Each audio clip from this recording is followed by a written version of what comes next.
হ্যাঁ, মোজাহিদ সাহেব, please. Sir, Mojahid. আসসালামু আলাইকুম।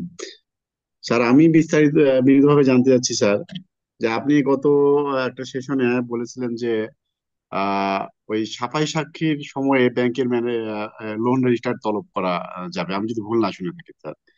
তাহলে সাফাই সাক্ষ্যর সময় কি লোন রেজিস্টার আসলে কি তলব করা যাবে? তাকে কি আবার সাক্ষী দেওয়ানো যাবে, না আমাদের উপযুক্ত সময় কোনটা লোন রেজিস্টার বা এটা তলব করার আর লোন কি স্যার? ডকুমেন্ট বা লোন কেসটা লোন ডকুমেন্ট, জি জি।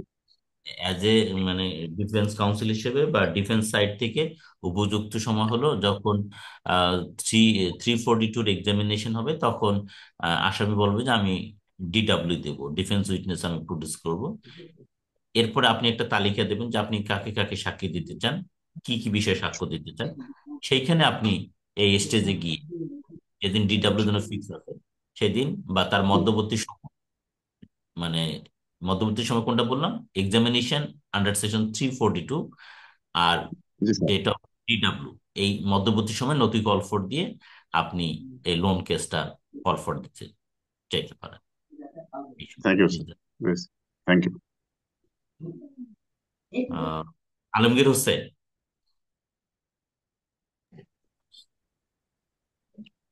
জি, সালাম আলাইকুম স্যার। স্যার, আমার প্রশ্নটা হচ্ছে স্যার, নোটিশ আসামির বরাবর নোটিশটা পাঠাইছে কিন্তু ঠিকানা ভুল ছিল, জি যে কারণে এই একটা মন্তব্য লিখছে যে এই উক্ত ঠিকানা আসামিকে পাওয়া যায়নি, মন্তব্য ফেরত। জি। এখন আমরা যারা করছি, যারাতে উনি বলছেন যে, আমি বলছি যে আপনি তো সঠিক ঠিকানায় নোটিশ পাঠান নাই, উনি বলছে যে সত্য নয়। আবার বললাম যে তাহলে আপনি নোটিশে পাঠান, বলছে সত্য না। তো তাহলে আমি এই যে নোটিশটা সে সঠিক ঠিকানা পাঠায়নি, এটা ইস্টাবলিশ করবো কোন টাইমে বা কোন পদ্ধতিতে? আচ্ছা, ঠিক আছে, থ্যাংক ইউ। এটা হলো যে যখন আপনি PW1 কে জেরা করবেন, নালিশকারীকে যখন জেরা করবেন আপনি, তখন আপনি যে জিজ্ঞেস করবেন যে আপনি আসামির ঠিকানায় নোটিশ পাঠিয়েছেন কিনা। যদি বলে হ্যাঁ পাঠিয়েছে, তারপরে জিজ্ঞেস করবেন যে আপনি কোন ঠিকানায় পাঠিয়েছেন। হ্যাঁ, কোন ঠিকানায় পাঠিয়েছেন। জি স্যার। তারপরে তার উত্তর নিলেন। তারপরে এটা জানার জন্য আপনি বলবেন যে আপনি তাহলে এটার কি কোনো মানে প্রুফ দিয়েছেন আদালতে। যেমন ধরেন পোস্টাল রিসিপ্টটা হয়তো দিয়েছে, পোস্টাল রসিদে সে ঠিকানাটা লেখা আছে কিনা। ওকে। তারপরে দ্বিতীয়ত এডিতে সে ঠিকানাটা লেখা আছে কিনা। এগুলোতে আপনি আসামির ঠিকানা সম্পর্কে জিজ্ঞাসা করবেন। আর আপনার যেহেতু উদ্দেশ্য এটা প্রমাণ করার যে আসামির যে যেখানে সর্বশেষ যেখানে বসবাস করেন, সাধারণত যেখানে বসবাস করেন অথবা যেখানে ব্যবসা করেন, এই তিনটা ঠিকানার কোনোটাতে এই নোটিশটা দেওয়া হয়, তখন আপনি ডিডাব্লিউ দিয়ে আপনার যে এনআইডি কার্ড আছে, আপনার যে হোল্ডিং আছে, এই সমস্ত কাগজপত্রগুলো দিয়ে ডকুমেন্টারি আপনি প্রমাণ করতে পারেন যে আপনি আসলে আসামি আসলে কোথায় বসবাস করে। আর যে ঠিকানায় লিগ্যাল নোটিশটা দেওয়া হয়েছে এই দুইটা এক না, এইভাবে আপনি এটা প্রমাণ করতে পারবেন। জি, স্যার, ধন্যবাদ স্যার। এই বিষয়ে স্যার ছোট্ট একটা প্রশ্ন ছিল স্যার, যদি অনুমতি দিতেন স্যার। হ্যাঁ, বলেন দেখি। স্যার, আমি ঢাকা জজ কোর্টে দেখেছিলাম, ওই ব্যক্তির বাড়ি হলো চাঁদপুরে, কিন্তু হুম। স্যার এনআইডি করেছে ঢাকাতে। হুম। এখন স্যার আমি যদি ওই ব্যক্তিকে মানে চেকের মামলার আসামি হিসেবে যদি তাকে আমি নোটিশ পাঠাতে চাই, আমি তো স্যার নর্মালি তার এনআইডি আমার একটা কপি আছে, আমি এনআইডি অনুযায়ী পাঠাবো ঢাকার ঠিকানাতে। কিন্তু অ্যাকচুয়ালি তো আমার জানা নেই যে তার বাড়ি হচ্ছে চাঁদপুরে। এই ক্ষেত্রে স্যার আমার কি করণীয়? হয়তো সে মানে টেম্পোরারিলি স্যার ঢাকায় একটা জায়গায় থাকতো, তখন সে এনআইডি তৈরি করেছিল। এইটা তো আমি তিনটা জিনিস শব্দ উচ্চারণ করছি: usual, or last known place of abode. Usual সাধারণত সে ঢাকায় বসবাস করে। হ্যাঁ, তার বসবাসের সাধারণত সে ঢাকায় থাকে যদিও তার বাড়ি চাঁদপুরে। তাহলে আপনার যে লাস্ট নোন প্লেস অফ অ্যাবোড আপনি সেখানেও দিতে পারেন, সেটাও ডিউ সার্ভিস বলে গণ্য হবে। অথবা যেখানে তিনি সচরাচর বাস করতেছেন সেই ঠিকানাটা যদি আপনার জানা থাকে সেখানেও দিতে পারবেন। অথবা তার যদি কোনো অফিস টফিস থাকে, ব্যবসা প্রতিষ্ঠান থাকে, সেই ঠিকানা আপনি দিতে পারবেন। সব ক্ষেত্রে ডিউ সার্ভিস বলে গণ্য স্যার, হবে। আমি রিস্ক এড়ানোর জন্য যদি স্যার আমি চাঁদপুর এবং ঢাকা দুই জায়গায় দিই, মানে আমার কাছে এনআইডি আছে ঢাকার, বাট আমি হ্যাঁ। পরে খবর নিলাম লোক দিয়ে যে সে চাঁদপুরেও থাকে। আমি যদি হ্যাঁ। স্যার দুই জায়গাতে লিগেল নোটিশ পাঠাই চেকের, সেটা কি হবে হ্যাঁ, স্যার? তাহলে তো আরো ভালো হয়, ওয়েল এন্ড গুড। আপনি দুই জায়গায় পাঠাতে পারেন, কোনো অসুবিধা নেই। হুম। ধন্যবাদ স্যার। জি। পরাগ ভট্টাচার্য। স্যার আসসালামু আলাইকুম স্যার। স্যার আমার স্যার প্রশ্নটা হচ্ছে স্যার, সমবায় সমিতি স্যার যে চেকের মামলাগুলো করে স্যার, এই ক্ষেত্রে স্যার আমাদের একটা মামলা আছে স্যার, এখানে সেম ভাবে পাওয়ার অফ অ্যাটর্নি দেয় না স্যার, একটা সাদা কাগজে ডেলিগেশন করছে স্যার। এখন স্যার PW1 এর জেরা স্যার, এখন স্যার ওদের লোন দেওয়া, কিভাবে লোন দেয়, এই টাইপের স্যার প্রশ্নগুলো আমি স্যার কোথা থেকে করবো স্যার? আহ, মানে কিভাবে লোন দেয়, মানে লোন দেওয়ার যে প্রক্রিয়া, সেটা তো জি স্যার, যিনি ওদের প্রক্রিয়া। প্রমাণ হিসেবে সাক্ষ্য দিতে আসছে তাকেই আপনি জিজ্ঞেস করতে পারেন যে আপনাদের যে মানে লেন্ডিং অ্যান্ড বরোয়িং প্রসেস আগে কি প্রথমে অ্যাপ্লাই করতে হয়, তারপরে আপনি সেটা কি অ্যাসেস করেন, তারপরে মানে যে কাস্টমার যে ঋণ পাওয়ার যোগ্য সেটা আপনি নির্ধারণ করেন কি প্রক্রিয়া অনুসরণ করে, তারপরে যে টাকাটা দেন কিভাবে ডিসবার্স করেন, সেটা কি অ্যাকাউন্টে করেন না হাতে করেন, তারপরে যে কিস্তিটা ফিক্স হয় সেটা যে আপনি নেন কিভাবে নেন, এটা কি আহ, মানে বড়োয়ার যিনি তিনি কি বাই ক্যাশে দেন নাকি বাই চেকে পেমেন্ট করেন, বা এ সংক্রান্ত কিস্তিগুলোর হিসাব রাখার জন্য আলাদা পাস বই তাকে দেওয়া হয় কিনা, এই জাতীয় প্রশ্নগুলো করে আপনি ইয়ে করতে পারেন। হুম। স্যার এই ক্ষেত্রে স্যার যে এই যে ম্যানেজারটা আসে স্যার, সে তো স্যার তার যদি কমপ্লেন পিটিশনে স্যার তার যদি নাম লেখা না থাকে স্যার, তাহলে সেই ক্ষেত্রে এটা তো স্যার ডাইরেক্টলি স্যার ওই প্রশ্নটা করে সেকশন 60 এভিডেন্স অ্যাক্টের আন্ডারে আনতে পারতেছে না স্যার? হ্যাঁ, সে তখন তো এটা রাইট কেস।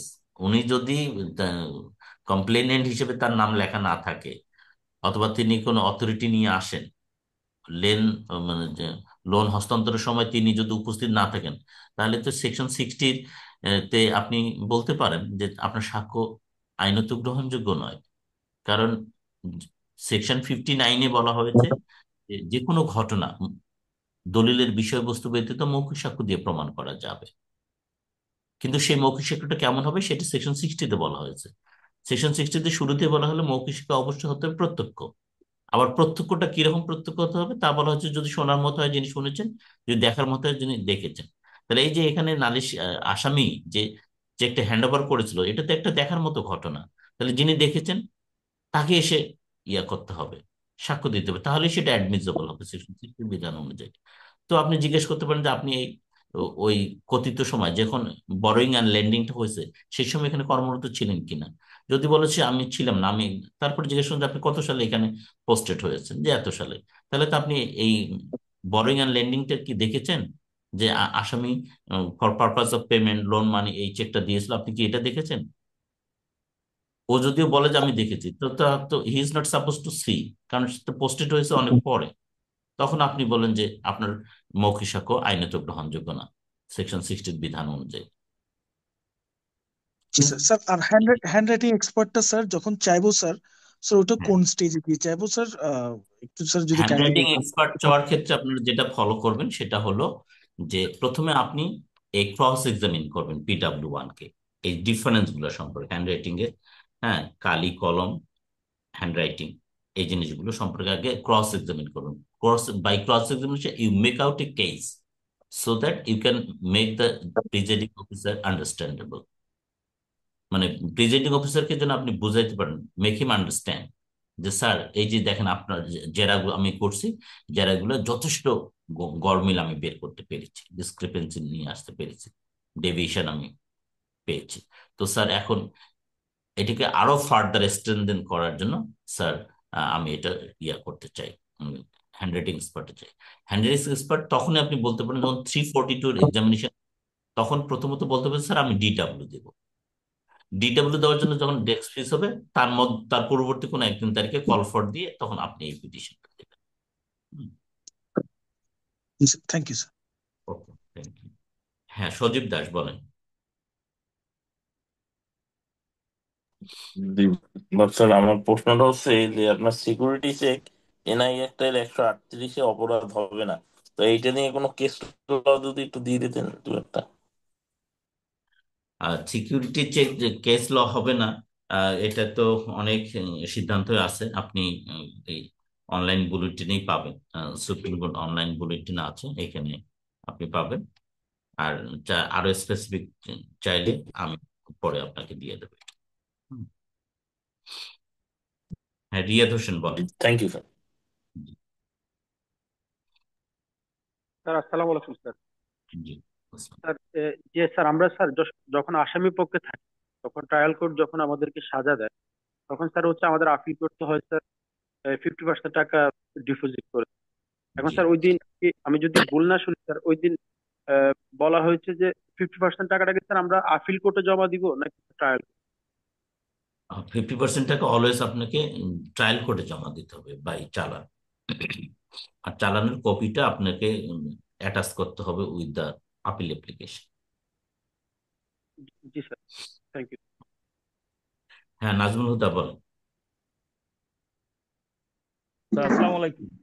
স্যার বলেছেন। এই যে চুক্তির প্রতিদানের পণ স্বরূপ, তাহলে স্যার পণটা কি বলা হচ্ছে স্যার এইখানে, পণ জিনিসটা স্যার? ওই যে পণ হলো কনসিডারেশন। হ্যাঁ, জি মানে স্যার। পণ, কনসিডারেশন, এগুলো বাংলায় বোধহয় শব্দটা হলো পণ। হুম। জি স্যার। স্যার আরেকটা বিষয় হলো স্যার, এই যে 1500 টাকার এখন যেটা স্যার, যে পাওয়ার অফ অ্যাটর্নি অ্যাক্ট 2012-তে স্যার, হ্যাঁ, হ্যাঁ, 2 সেকশন 2 সাবসেকশন 7, যে স্যার 1500 টাকার যে স্টাম্পের যে করতে হবে স্যার এই ক্ষেত্রে। জি স্যার। স্যার পেই দেখা গেল ব্যাংকের ব্রাঞ্চ স্যার। জি এখন সরাসরি যদি ব্যক্তি আসে তাহলে তো স্যার 1500 টাকা বাধ্যতামূলক। কিন্তু স্যার ওই প্রতিষ্ঠানকে যদি প্রতিনিধিত্ব করে, মানে যে রিপ্রেজেন্টেড বাই, আমরা যেভাবে দিই আগে প্রতিষ্ঠানের সমস্ত অ্যাড্রেস আমরা দিই, দেওয়ার পরে রিপ্রেজেন্টেড বাই মিস্টার এক্স, তখনও কি হুম। স্যার 1500 টাকা বাধ্যতামূলক স্যার?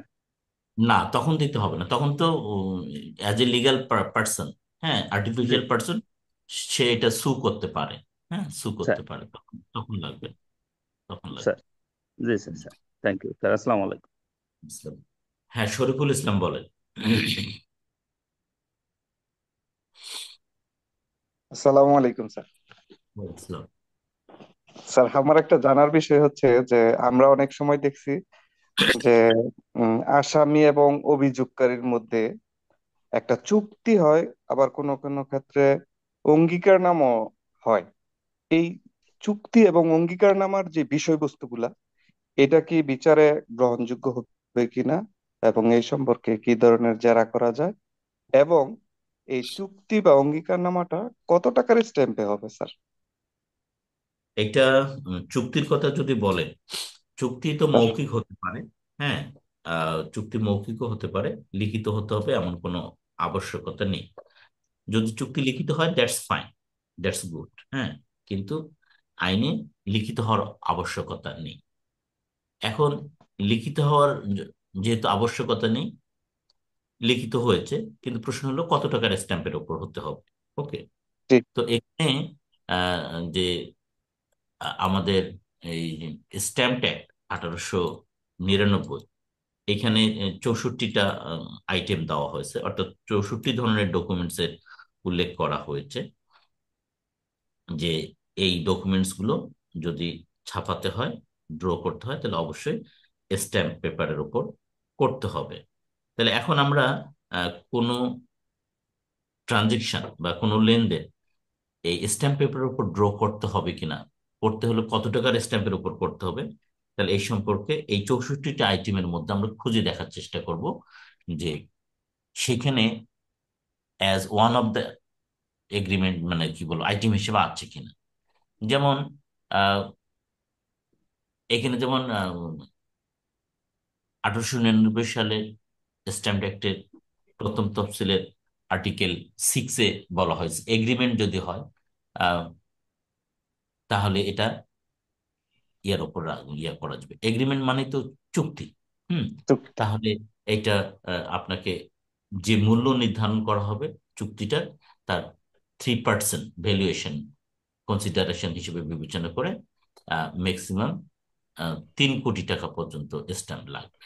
অর্থাৎ ভ্যালু ভ্যালু কাউন্ট করতে হবে 0.5% of the value of the consideration. চুক্তি মূল্য যেটা থাকবে তার 0.5% হারে আপনি স্ট্যাম্প ক্যালকুলেট করবেন, এবং সেটা হাইয়েস্ট হলো 3 কোটি টাকা পর্যন্ত। তো এরকম বিভিন্ন অ্যামাউন্ট দেওয়া হয়েছে। তাহলে 9 অনুযায়ী যদি আপনি কোনো চুক্তিপত্র তৈরি করতে চান, সেখানে যে চুক্তি মূল্য থাকবে, মনে করো 5 লাখ টাকা থাকলো বা 2 লাখ টাকা থাকলো, তখন 0.5% হারে আপনাকে মানে মূল্য নির্ধারণ করতে হবে, কত টাকা আসে অত টাকার স্ট্যাম্পের উপর আপনার এই চুক্তিটা ড্র করতে হবে। জি স্যার, জি, থ্যাংক ইউ স্যার। বুঝলাম। তারপর নুরুল ইসলাম আকন্দ বলেন। স্যার আসসালামু আলাইকুম স্যার। ইসলাম। আমার একটা মামলায় উম, আসামি চার্জ পর্যন্ত ছিল, জি তারপরে সে পলাতক। এরপরে ওনার অ্যাবসেন্সে রায় হয়ে গেছে, কিন্তু আর যেটা দেখলাম সে প্রাপ্তি স্বীকারপত্র কবে পাইছে না পাইছে এটা উল্লেখ নাই, এবং এডি নাই, নথিতে কোনো এডি নাই। জি তো এখন আপিলে স্যার, এটা আমি আপিল ফাইল করেছি, আপিলে কন্টেস্ট করলে তো এখানে সেশন জাজ স্যার হয়তো শুনবে না। এটা কিভাবে আমি আসলে এখানে করছি? হ্যাঁ, আপনি যদি কারণ তো এই নালিশি দরখাস্তে যদি date of receipt of notice by the accused এটা উল্লেখ না থাকে, তাহলে এটা একদম বড় ধরনের একটা ত্রুটি এই কমপ্লেন পিটিশনের। এবং যদি এডি কার্ডও না থাকে যে তিনি কবে পেয়েছেন, তাহলে এই পয়েন্টস গুলোতে আপনি আপিলের মেমোতে এই গ্রাউন্ডস গুলো সেট আউট করতে পারেন, এবং এইটার ভিত্তিতে আপনি শুনানি করলে আহ আপিলটা মঞ্জুর হবে বলে আমি ধারণা করি। হুম। হ্যাঁ, এগুলো আমি নোট দিয়েছি স্যার, যে আমি কোনো এডি পাই নাই বা নোটিশ আমাকে সার্চ করাই হয় নাই, এগুলো সব হুম। দিয়েছি আমি, স্যার। হ্যাঁ, নোটিশ ডিউলি আপিল সার্ভ, এই পয়েন্টটাও আপনি খুব একটা চমৎকার পয়েন্ট হবে, notice has not been duly served. এটাই ছিল স্যার। যদি এখানে সেশন স্যার যদি না দেন, আমি হাইকোর্টে তো অবশ্যই মনে হয় রিলিফ পেতে পারি স্যার। হ্যাঁ, 100% পাবেন বলে আমি মনে করি, 100% পাবেন। হুম, হ্যাঁ, পাবেন। ধন্যবাদ। জি। এরপর শহীদুল ইসলাম বলেন ফ্রম পটুয়াখালী। আসসালামু আলাইকুম স্যার। স্যার বলেছেন। ওই আমার বিষয়টা হচ্ছে স্যার, ওই যে 138 এর সিএ বলা আছে যে উইদিন 30 ডেজ, হুম। যেটা ওই যে বুঝতে পারছেন তো স্যার, উইদিন হ্যাঁ, 30 ডেজ মানে নোটিস রিসিভের ক্ষেত্রে। Sir right. আমার প্রশ্ন হচ্ছে যে এই উইদিন 30 ডেজটা কি, যিনি যে তারিখে উনি রিসিভ করবেন নোটিশটা, ওই তারিখটাকে কি আমরা কাউন্ট করবো, না ওই তারিখটার পরের থেকে 30 ডেজ? না, ওই তারিখটা বাদ দিতে হবে, যেদিন নোটিশটা পাবে সেই তারিখটা গণনা থেকে বাদ দিতে হবে, পরের দিন থেকে গণনা করবে। আর একটা জিনিস স্যার, এই যে 141-এর বিয়ে যে বলা আছে 1 মান্থ, 1 মান্থের ভিতরে আর কি মামলাটা আমি করবো, এই 1 মান্থটা কি স্যার ক্যালেন্ডার মান্থ, না ওই 30 ডেজ কাউন্ট করবো? মানে এটা জানুয়ারি যদি থাকে মানে 31 তারিখে। এখানে ঠিক বলা নেই যে এটা ক্যালেন্ডার মান্থ হবে নাকি 1 মান্থ হবে, যেহেতু 1 মান্থ বলা হয়েছে, তো সাধারণত সর্বোচ্চ 31 দিনে মাস হয়। তা আপনি এইটাও সুযোগটা নিতে পারেন। হুম। আর স্যার আমরা যে আপিল যখন করি স্যার এনআই অ্যাক্টের মামলায়, সেক্ষেত্রে স্যার ওই দেখা যায় স্যার বাস্তব প্র্যাকটিসে যেদিনকে রায় প্রকাশ হয় সেই দিনটাকে ধরে স্যার তামাদি কাউন্ট করে, কিন্তু আমরা স্যার তামাদি আইনের 12 ধারায় জানি যে রায় প্রকাশের দিনটা বাদ যাবে। এখন বাদ কি যাবে। স্যার এটা ভুল প্র্যাকটিস, না আমি ঠিক, না ওনরা ঠিক স্যার? না, আপনি ঠিক, এটা সেকশন 12-এ বলা যে মানে ডে অফ জাজমেন্ট, তামাদি গণনার দিনে এটা বাদ দিতে হবে, তারপরের দিন থেকে ধরতে স্যার হবে। এখানে ওই ওইটা না দিলে আবার নেয় না স্যার, ওই দিনটাকে আবার ধরে দিতে হয়। এটা স্যার একটু কনফার্ম হলাম আপনার কাছে। না, আপনি এটা চ্যালেঞ্জ করতে পারেন যে আপনি সেকশন 12টা দেখাইতে পারেন, এখানে স্পেসিফিকলি বলা হয়েছে। হুম। ঠিক আছে। হ্যাঁ, লস্কর বলেন, ইমরান লস্কর, আপনি কি হ্যান্ড রেজ করতে পারেন না? জি স্যার। বলেন প্লিজ। আসসালামু আলাইকুম স্যার। কি বলছেন? স্যার আমার একটা এনআই অ্যাক্টের মামলা, আমি আসামি পক্ষে স্যার। জি জি, এটা স্যার পাওয়ার অফ অ্যাটর্নি বাইয়ে মামলা দায়ের করছে স্যার। জি। 800 টাকার স্টাম্প। আপনি হ্যাঁ স্যার একটু আগে বলছেন 1500 টাকা লাগে। হ্যাঁ। তো উনি স্যার হলো নোটিশও পাঠাইছে অ্যাটর্নি, এবং স্যার মামলাও ফাইল করছে। আর উনি জি যে ঠিকানাটা আমার ইউজ করছে, আমার ব্যবসা প্রতিষ্ঠান, এটা ভুল ঠিকানা। আমার প্রতিষ্ঠান হচ্ছে পাঞ্জিরি কার্ড সেন্টার, উনি জি পাঠাইছে পাঞ্জিরি এন্টারপ্রাইজ, পাশাপাশি মার্কেট শহরে। হুম, কিন্তু উনি কি করছে, ভুল ঠিকানায় পাঠাইছে, এডির মধ্যে আমার দস্তখত জাল করে জারি দেখাইছে। জি ওই যে এডিটা সাবমিট করছে ওই দস্তখতটা আমার না। এখন স্যার মামলাটা সাক্ষীর পর্যায়ে আছে, এখনো সাক্ষী হয় নাই। এখন আমি চাইতেছি স্যার, ওই যে এডির মধ্যে আমার স্বাক্ষরটা আমার না, জাল, এবং জি ঠিকানাটা ভুল, ওই বিষয়ে এক্সপার্ট করাবো কিনা। এবং স্যার আমার যে ওই যে চেকটা হারিয়ে গেছে, আমি জিডি করছি, জিডির মধ্যে এই যে জিডি দেখেন আছে ক্লোজ, এবং এই যে শুনেন, এই যে ক্লোজ বিটা 47, আগের ছিল 48, এখনকার হলো 47। এটা গত বছর চেঞ্জ হয়েছে। এই যে 47 অনুচ্ছেদের ক্লোজ বি, জি sir. when executed for purpose of section 2 clause 7 of power of attorney act 1912, এই যে 1500 টাকা, 1500 টাকা লাগে। হ্যাঁ, আপনি যে কথাটা বললেন, আপনার যদি এই যে সে নিজ স্বাক্ষরে যদি এটাকে দেখায়, আপনি এটা হলো নট ডিউলি সার্ভ, এই পয়েন্টে আপনি যারা করতে পারেন, যে notice has not been duly serve. এইখানে যে সে প্রথমত সে আপনার last known abode or usual abode of place বা প্লেস অফ মানে বিজনেস পাঠায়নি, সেটাতে একটা ভুল। এবং আবার দ্বিতীয় যে কাজটা করছে অন্যায়টা, সে যে নিজ স্বাক্ষরে এটাকে সার্ভিস দেখিয়েছে। এই দুই পয়েন্টে আপনি যদি জেরা করেন, তাহলে মামলাটা ফেল করাতে পারেন। জি স্যার। স্যার আরেকটা প্রশ্ন স্যার। জি। আর যেটা স্যার বললেন 800 টাকার স্ট্যাম্প দিয়েছে, এইখানেও আপনি জি যারা করবেন, এই বিষয়টা দেখিয়ে যারা করবেন, এটাও আপনার একটা ভালো পয়েন্ট হবে যারা করবেন। স্যার আরেকটা প্রশ্ন স্যার। জি ওই যে এক ভাই থাকে স্যার লন্ডনে আর এক ভাই দেশে, ওনারা কজ লেটার ওই যে ইংল্যান্ডের স্যার কর্মসংস্থানের উদ্দেশ্যে স্পন্সরশিপ, জি certificate of sponsorship, COS letter দিছে ফেক, দেশে যে ভাই ছিল। জি তারপরে সালিশ বৈঠক হয়েছে, হওয়ার পরে স্যার 1,73,00,000 টাকার চেক দিছে যে দেশে যে ভাই। জি কিন্তু আমি দুই ভাইকে টাকা দিছি, ইংল্যান্ডও তার অ্যাকাউন্টে টাকা পাঠাইছি, দেশের ভাইকেও দিছি। তো জি বিচার বৈঠকে দেশে যে ভাই সে আমাকে 1,73,00,000 টাকার চেক দিছে। আমি স্যার পত্রিকার মাধ্যমে জারি করছি, আর জি হইলো যে এনআই একটা মামলাটাও দায়ের করছি। আর আপনার সাথে স্যার আমি যোগাযোগ করতে পারি নাই, জি। সময় কম ছিল। স্যার এক্ষেত্রে কোনো সমস্যা হবে কিনা? আহ, আমার তো মনে হয় সমস্যা হবে না, যেহেতু আপনি বাই পেপার পাবলিকেশন করছেন, কারণ সেটা 138 সাবসেকশন 1 এর একটা মানে মোড হিসেবে সেখানে বলা হয়েছে।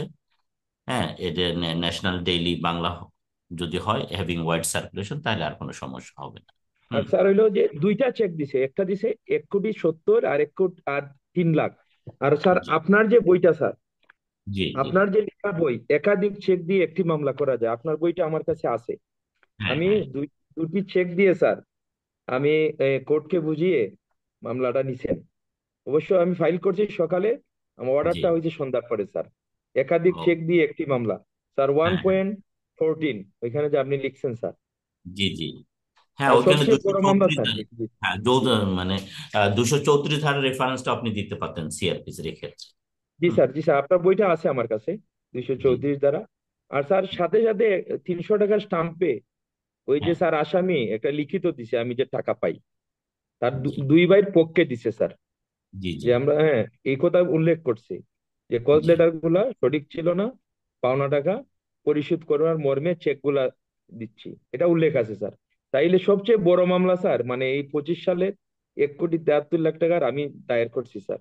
তা গুড। আশা করি স্যার মানে হ্যাঁ, এই যে খুবই দ্রুত। এই যে যে ডকুমেন্টের কথা বলেন, এটাও কিন্তু সাক্ষী লিড করবেন আপনি, এটাও কিন্তু ভালো ডকুমেন্ট হবে আপনার। হুম। জি স্যার, থ্যাংক ইউ স্যার। জি, ভালো থাকবেন। তো আর কারো সালাম কোনো আলাইকুম। কোশ্চেন? সবার কোশ্চেন আমরা ডিল করছি। তো এখন হাসান শাহরিয়ারের সবশেষ দেখা যাচ্ছে হাত। হাসান, বলেন, you are the last person. Sir আসসালামু আলাইকুম। জি, ওয়ালাইকুম আসসালাম। স্যার অ্যাকচুয়ালি নেটে একটু প্রবলেম হতে পারে স্যার, আমি একটু শহরে আসছি। আচ্ছা স্যার, আমার কোয়েশ্চেনটা ছিল স্যার, আপ- আম- যখন স্যার নোটিশটা পাঠানো হয়, তখন স্যার নোটিশে মেনশন করা হয়েছে স্যার 15 দিনের মধ্যে টাকা পরিশোধ করতে হবে, জি। যদিও আইন বলছে স্যার 30 দিন 30 সময় দিতে। জি জি জি এখন স্যার ভেরি আনফরচুনেটলি এটা স্যার একটা আমার ফ্রেন্ডের থ্রুতে এই ব্রিফটা আমার কাছে চলে আসছিল স্যার। এটা 561 এতে বলছিল যে হাইকোর্টে এটার জন্য আমরা কি কোয়াশমেন্ট চাইতে পারি কিনা। কিন্তু প্রবলেমটা হয়ে গেছে গেছে স্যার হচ্ছে মামলাটা আর্গুমেন্ট স্টেজে চলে গেছে স্যার। মামলাটা। এখন আর্গুমেন্ট স্টেজে চলে গেছে ও, স্যার। জি জি, হ্যাঁ, আর্গুমেন্ট চলে গেছে। ডিসমিস স্যার, পিটিশন দিলাম স্যার যখন স্যার তখন আমরা এটা মেনশন করলাম এবং কোর্টকে বোঝানো ট্রাই করলাম যে 15 দিন টাইম যে দিল স্যার, এটা লিগ্যাল যে আমাদের যে প্রভিশনটা আছে, স্ট্যাচুটরি প্রভিশনটা violation, direct violation. So right. এই এটা দিয়ে মামলাটা চলে না বলা হয়েছে, কিন্তু ট্রায়াল যা আছে তখন বললেন যে না, এটা কোনো প্রবলেম না, এটা কোনো বার হবে না, আমি এটা আর্গুমেন্ট স্টেজে চলে গেছে, ওকে লেটস প্রসিড। এখন sir what should we do actually? এইখানে আসলে উনি তো এরকম একটা ভিউ নিয়েছেন, এখন বোধহয় খুব বেশি কিছু করণীয় নাই আপনার। তো যখন ইয়াটা হবে, আপনি কোয়াশমেন্টেও তো আপনি এখন যাইতে পারছেন না, কারণ একদম লাস্ট স্টেজে এসে গেছে। আপনার জন্য কোয়াশের জন্য মানে এটা খুব ফিট কেস ছিল একটা, হ্যাঁ, কারণ there is a specific violation of statutory law. তো এখন তো আপনাকে জাজমেন্ট পর্যন্ত ওয়েট করতে হবে, and you don't have any other option now. হুম, এটা আপনাকে স্যার এখন। যদিও স্যার আর্গুমেন্ট স্টেজে গিয়ে স্যার কোয়াশমেন্ট চাওয়া যায় না, কিন্তু স্যার এই জায়গাতে ক্লিয়ার ভায়োলেশন যেহেতু আছে স্যার, এই হুম, হুম। রিলেটেড তো কোনো প্রিসিডেন্ট নাই যে ক্লিয়ার ভায়োলেশন যদি থাকে সেই ক্ষেত্রে স্যার এটাতে বার নাই। যদিও বলা আছে যে আর্গুমেন্ট স্টেজে কোনো কোয়াশমেন্ট হ্যাঁ, চাওয়া হ্যাঁ, যাবে ন্যায় না, না সাধারণত, কিন্তু রাইট। তো আপনি ট্রাই এক্সিস্টিং করে যে, দেখতে পারেন, ট্রাই করে দেখতে পারেন, যেহেতু clear violation of yes sir, statutory, হ্যাঁ, মানে আপনার right to protection of law, এটা জিওপার্ডাইজ হয়েছে। At the same time legal এবং ফান্ডামেন্টাল রাইট দুইটাই কার্টেল হয়েছে। So yes sir. আপনার উম, এটা আপনি প্রতিকার পেতে পারেন বলে আমার ধারণা আর কি। লাস্ট একটা পয়েন্ট স্যার আপনাকে মেনশন করা উচিত স্যার, যেটা হচ্ছে স্যার ব্যক্তিগতভাবে স্যার পার্সোনালি কি পাওয়ার অফ অ্যাটর্নি দিয়ে এনআইটির মামলা কি করা যাচ্ছে কিনা sir, person to person sir? হ্যাঁ, পার্সন অফ পার্সন আপনি ইয়া করতে পারবেন, ডেলিগেট করতে পারবেন, পাওয়ার পারবেন এটা। করা যাচ্ছে স্যার। জি, পারবেন। Thank you sir, thank you sir. এই মোয়াজ্জেম সাহেব, এখন জি আপনি স্যার। বলেন, আমরা শেষ করব। জি স্যার। স্যার ওই আমার প্রশ্নটা হচ্ছে যে স্যার যদি মানে চেকের মামলা হোক বা যে কোনো মামলা হোক, আমি যেদিন স্যার আমার ডিসচার্জ দেওয়ার কথা বা চার্জ গঠনের কথা, আমি কোনো কারণে ডিসচার্জ পিটিশনটা দেই নাই, জি, এখন চার্জ গঠন করে ফেলছে, সাক্ষীর পর্যায়ে চলে গেছে, জি। এখন কি আমি স্যার আবার ডিসচার্জ পিটিশন দিতে পারবো কিনা স্যার, পুট আপ দিয়ে বা ধার্য তারিখে? না, আপনি এখন ডিসচার্জ পিটিশন দিতে পারবেন না, তবে আপনি হাইকোর্ট ডিভিশনে যেতে পারেন 561 এতে, যে that no charge could be framed, হ্যাঁ, লিগালি। তারপরেও চার্জটা ফ্রেম করা হয়েছে, আমি সংক্ষুব্ধ হয়েছে এর দ্বারা। হুম, আপনি জি স্যার। যদি সেরকম এলিমেন্টস থাকে আপনি কোয়াশে যেতে পারবেন এখন। হুম, জি স্যার। হ্যাঁ, অথবা এটাকে অ্যাটলিস্ট আপনি রিভিশনে যেতে পারেন ইনিশিয়ালি, হ্যাঁ, সেশন জাজ আপনি রিভিশনে যেতে পারবেন। রিভিশন ফেল করলে তখন আপনি 561 এতে যেতে পারবেন। জি স্যার। জি। ওকে। হ্যাঁ, মানিক দাস, তোমার হাত দেখা যাচ্ছে। স্যার, স্যার আমি একটা জাজমেন্ট পড়েছিলাম স্যার লোয়ার কোর্টের, স্যার গাইবান্ধা জেলার।